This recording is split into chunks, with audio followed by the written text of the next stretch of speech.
पटना में 25 जून से शुरू होगा 2 से 6 वर्ष तक के बच्चों पर कोविड टीके का परीक्षण। मुख्यमंत्री नीतीश कुमार ने कहा, केंद्रीय मंत्रिमंडल में जदयू की हिस्सेदारी प्रधानमंत्री करेंगे तय।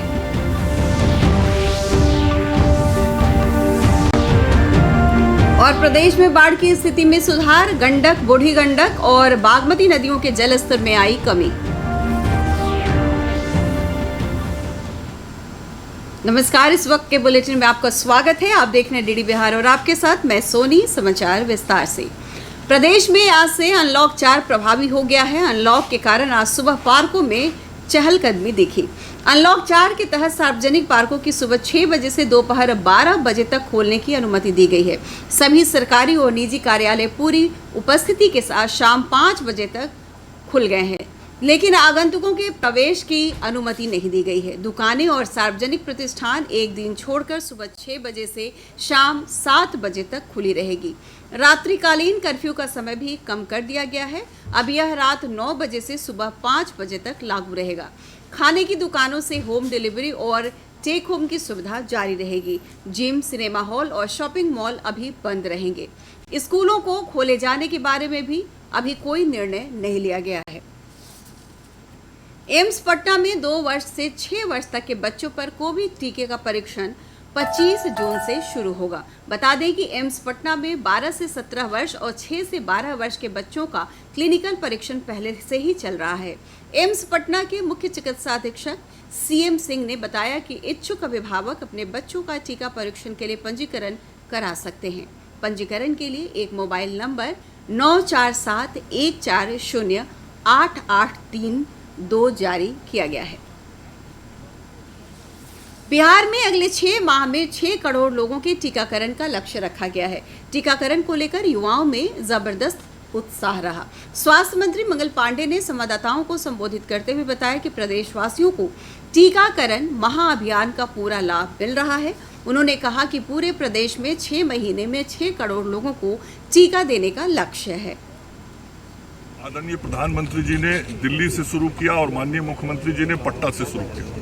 वह निश्चित रूप से कोरोना के मरीजों के बचाव के लिए बहुत ही उपयोगी है और कोरोना के सुरक्षा चक्र के रूप में आज यह वैक्सीन हम सब लोगों के सामने है जो लोगों को दिया जा रहा है।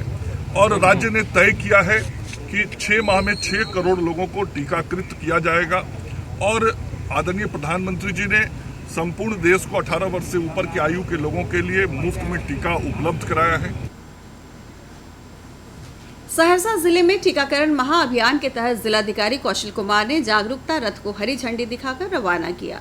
संवाददाताओं से बातचीत करते हुए जिलाधिकारी ने बताया कि यह रथ पंचायत स्तर पर जाकर लोगों को टीका लगवाने के लिए जागरूक करेगा। जो अभी जिले में चल रहा है उसको लिए लोग जागरूक करने के लिए आज जीविका के द्वारा चिन्हित प्रखंड जहाँ पे थोड़ा सा अभी भी भय भ्रांति उपलब्ध है व्याप्त है, वहाँ पे लोग जागरूक करने के लिए आज रथ रवाना किया गया। तो विभिन्न प्रखंडों के टोलों में जाके जहाँ इस तरह की भ्रांति आ रही है वहाँ पर जाकर जागरूक करेगी ताकि लोग टीकाकरण करवाएं। इस बुलेटिन का सीधा प्रसारण आप हमारे YouTube channel DD news Bihar पर देख सकते हैं। इसके अलावा ट्विटर और फेसबुक पेज पर भी ताजा तरीन समाचार और सूचनाएं उपलब्ध हैं। हमारे YouTube चैनल तक पहुंचने के लिए अपने मोबाइल से स्क्रीन पर दिखाए जा रहे QR कोड को स्कैन करें और DD बिहार से प्रसारित होने वाले समाचार देखें। केंद्रीय मंत्रिमंडल ने जदयू की भागीदारी की अटकलों के बीच मुख्यमंत्री नीतीश कुमार ने दिल्ली में संवाददाताओं को संबोधित करते हुए कहा कि मंत्रिमंडल में हिस्सेदारी प्रधानमंत्री तय करेंगे, यह उनके ऊपर है। सब कुछ डिपेंड करेगा आप यहाँ पर माननीय प्रधानमंत्री जी जब भी करे क्या करे, लेकिन उसके बारे में कोई अभी जानकारी नहीं। कैबिनेट बैठक में आपके शामिल होने की चर्चाएं आ रही? नहीं, ऐसा कुछ नहीं, ऐसी कोई बात नहीं, पता नहीं कहाँ से छपा है। वहीं लोजपा की टूट के लिए चिराग पासवान द्वारा जदयू को जिम्मेदार ठहराए जाने के सवाल पर मुख्यमंत्री नीतीश कुमार ने कहा कि यह उनका अंदरूनी मामला है, इससे हम लोगों को कुछ लेना देना नहीं है। पब्लिसिटी मिलती है, हम लोग को कोई मतलब नहीं, कभी देखा है कुछ बोले हैं? और इसमें जो कुछ भी आपस का मामला है, जो लोग बोलते हैं, हम लोग की उसमें कोई भूमिका नहीं है, चाहे जो चाहे बोले उससे हम लोग को। मंत्रा प्रदेश में बाढ़ की स्थिति में सुधार हुआ है। गंडक, बूढ़ी गंडक और बागमती नदियों में जलस्तर घटने लगा है। अभी भी कुछ नदियों का जलस्तर बढ़ा हुआ है। इधर डाउन स्ट्रीम में गंडक का पानी गोपालगंज में पहुंचने से कई इलाकों में बाढ़ का पानी प्रवेश कर गया है। गोपालगंज जिले में गंडक नदी के कटाव के चलते कई लोग अपने घर को तोड़ने के लिए मजबूर हैं। सदर प्रखंड के जगरी टोला पंचायत के बाबूजान अंसारी अपना घर तोड़कर सुरक्षित स्थान पर जाने की तैयारी में है। ठीक है, वहाँ घर अपन बनाएंगे ना। हाँ, अब फिर यहाँ बहुत हर तरह की दिक्कत पानी से झेलना पड़ता है। जब भी पानी आता तो पूरा घर द्वार में सब घुसता है। किसी का घर द्वार नहीं बाकी रखता है पानी घुसे बिना। इधर प्रदेश सरकार का कहना है कि बाढ़ से निपटने की सभी तैयारियां पूरी हैं और प्रदेश के सारे तटबंध सुरक्षित हैं। जल संसाधन मंत्री संजय झा ने कहा है कि राज्य में बाढ़ से संबंधित किसी भी सूचना के लिए हेल्पलाइन नंबर 1800-345-6345 जारी किया गया है। समय 50,000 क्यूसेक पानी रखता था, मतलब 9 गुना ज़्यादा पानी जून में। एक गंडक का बात बता रहा हूँ। ऐसे ही रेन पूरा नॉर्थ बिहार के अन्य रिवरों में तो निश्चित रूप से इतना पानी तो एक्सपेक्ट, सब पानी नॉर्मली जुलाई और अगस्त में होता था। और आज के डेट में सारे नदी का जलस्तर नीचे है, कोई खतरा की बात नहीं है।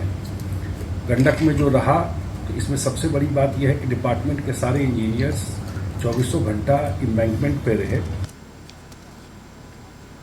मुजफ्फरपुर जिले में गंडक, बूढ़ी गंडक और बागमती नदियों का जलस्तर तेजी से घट रहा है। मीनापुर और कांटी प्रखंड के कई निचले इलाकों में नदी का जलस्तर बढ़ने और कटाव होने और सड़क पर पानी बहने के कारण आवागमन बाधित हुआ है। निचले इलाकों से ग्रामीण अपने परिवार और मवेशियों के साथ ऊंचाई वाले इलाकों में चले गए हैं। मुजफ्फरपुर जिला प्रशासन ने प्रभावित ग्रामीणों की मदद के लिए साहेबगंज में 6 मोटर बोट और पारू प्रखंड में 9 मोटर बोट लगाई है। जिलाधिकारी प्रणव कुमार ने कहा है कि मुजफ्फरपुर जिले में अभी बाढ़ की स्थिति नहीं है, लेकिन प्रभावित लोगों को राहत पहुंचाई जा रही है। पॉलीथीन सीड्स एवं अन्य सामग्रियाँ उपलब्ध कराई जा रही हैं और ये स्थिति पर लगातार हम लोग नियंत्रण रख रहे हैं और जितने भी कार्यपालक अभियंता बाढ़ नियंत्रण प्रमंडल के हैं सभी लोग अलर्ट पे हैं। बांध हमारा बिल्कुल सुरक्षित है और अभी वर्तमान में बागमती नदी में पानी का स्तर वैसा नहीं है, लेकिन इसके बावजूद सभी पदाधिकारी लगातार संवेदनशील हैं और लगातार स्थिति पर नज़र बनाए हैं। अब बहुत ज़्यादा परेशानी होता है हर साल। हम लोग के आने जाने में बहुत ज़्यादा कठिनाई होता है। हेल के आते हैं, जाते हैं, खतरा भी हो जाता है। बच्चा लोग आता है घूमने, उससे भी परेशानी बहुत ज़्यादा हो जाती है। प्रदेश में जल जीवन हरियाली योजना के तहत सभी सरकारी अस्पतालों में नीम हकीम अभियान की शुरुआत की गई है। इस अभियान के तहत राज्य में 5 करोड़ वृक्ष लगाए जाएंगे। स्वास्थ्य मंत्री मंगल पांडे और मंत्री नीरज कुमार बबलू ने अभियान के तहत IGIMS में वृक्षारोपण किया। संवाददाताओं से बातचीत करते हुए मंगल पांडे ने कहा कि पूरे प्रदेश के अंदर हरित आवरण 15% है। इसे 17% करने के लिए विशेष अभियान चलाया जा रहा है। और राज्य सरकार ने माननीय मुख्यमंत्री जी के नेतृत्व में, माननीय मंत्री नीरज बबलू जी के नेतृत्व में ये तय किया है कि इस हरित आवरण को बढ़ा के 17% हमको करना है।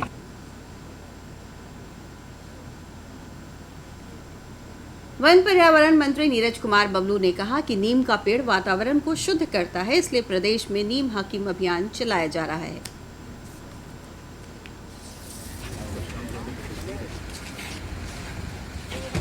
पूरे राज्य के अस्पतालों में हम लोग नीम का अलग से नीम हकीम कार्यक्रम चला रहे हैं, क्योंकि नीम का पौधा अपने आप में एक हकीम के रूप में होता है और नीम के पौधे के पास ऑक्सीजन तो पर्याप्त होता ही है। जो दूषित वातावरण है, दूषित जो ये हवा है, उसको वो शुद्ध करने का काम करता है, कीटाणुओं को भगाने का काम करता है। और नीम के साथ साथ हम लोग फलदार प्लांट भी लगा रहे हैं। जो फलदार प्लांट ये हॉस्पिटल में होगा तो जो गरीब गुरबा आते हैं उसको वो फल भी प्राप्त हो सकता है। केंद्र सरकार ने पटना में जेपी सेतु के समानांतर 4 लेन का पुल बनाने के प्रस्ताव पर अपनी सहमति दी है। दिल्ली में केंद्रीय भूतल परिवहन मंत्री नितिन गडकरी से मुलाकात के बाद प्रदेश के पथ निर्माण मंत्री नितिन नवीन ने यह जानकारी दी है। उन्होंने बताया कि जल्द ही इसके निर्माण की प्रक्रिया शुरू हो जाएगी। इस पुल के बनने से उत्तर और दक्षिण बिहार के बीच यातायात सुविधा बढ़ेगी। नया पुल एक तरफ दीघा एम्स एलिवेटेड रोड के साथ जुड़ेगा, वहीं दूसरी तरफ सोनपुर के पहलेजा घाट के पास हाजीपुर छपरा राष्ट्रीय राजमार्ग से जुड़ेगा। और अब 10 खबरें 3 मिनट में।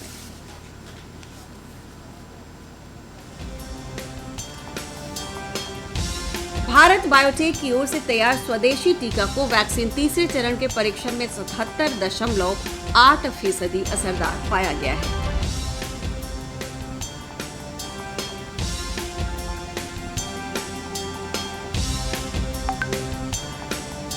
संभावित तीसरी लहर को लेकर मुख्यमंत्री नीतीश कुमार ने कहा कि सबको सतर्क रहना होगा।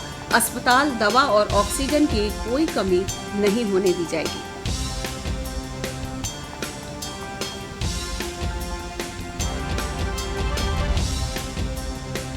एनएमसीएच में सामान्य मरीजों के लिए आउटडोर के साथ इंडोर में भी इलाज शुरू कर दिया गया है। अगले सप्ताह से शुरू हो जाएगा ऑपरेशन का काम।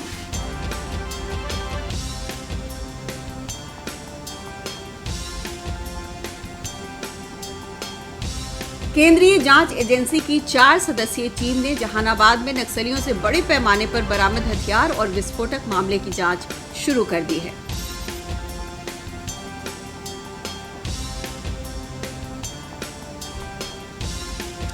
चंबल नदी की तरह अब गंडक नदी को भी कंजर्वेशन रिजर्व बनाकर डॉल्फिन, मगरमच्छ, घड़ियाल और कछुआ समेत अन्य जलीय जीवों को संरक्षित किया जाएगा।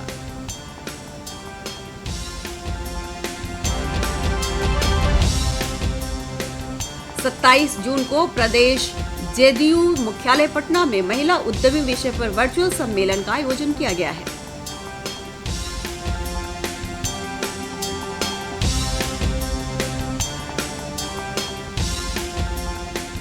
प्रदेश के सभी प्रखंडों में प्रदूषण जांच केंद्र खोलने के लिए सरकार अब सहायता करेगी। परिवहन विभाग ने 3 लाख रुपए का अनुदान देने का निर्णय लिया है।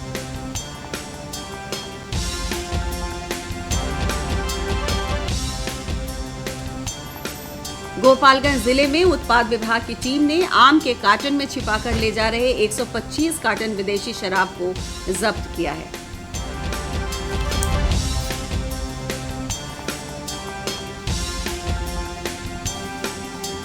पूर्वी चंपारण जिले के मधुबनी घाट में डकैती के दौरान हत्या मामले में पुलिस को बड़ी सफलता मिली है।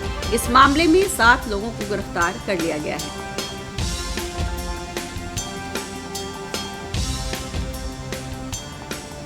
पटना के महावीर मंदिर का प्रसिद्ध नैवेद्यम गुरुवार से मिलना शुरू हो जाएगा। अगले आदेश तक मंगलवार, गुरुवार और शनिवार को नैवेद्यम काउंटर खुला रहेगा।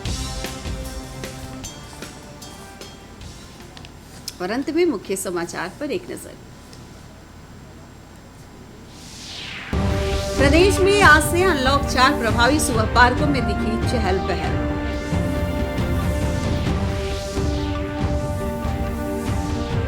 एम्स पटना में 25 जून से शुरू होगा 2 से 6 वर्ष तक के बच्चों पर कोविड टीके का परीक्षण। मुख्यमंत्री नीतीश कुमार ने कहा, केंद्रीय मंत्रिमंडल में जदयू की हिस्सेदारी प्रधानमंत्री करेंगे तय।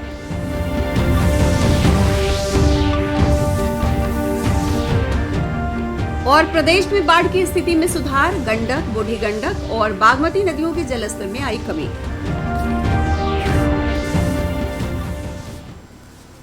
और जाने से पहले बहुत जरूरी बात, दर्शकों, कोविड का खतरा कम नहीं हुआ है, इसलिए आप सभी से अपील है कि कोई भी कोताही न बरतें। 18 वर्ष के ऊपर के सभी लोग टीकाकरण के लिए कोविन ऐप पर पंजीकरण कराएं। मास्क पहनें, सुरक्षित दूरी बनाए रखें और अपने हाथों को सैनिटाइज करते रहें। नमस्कार।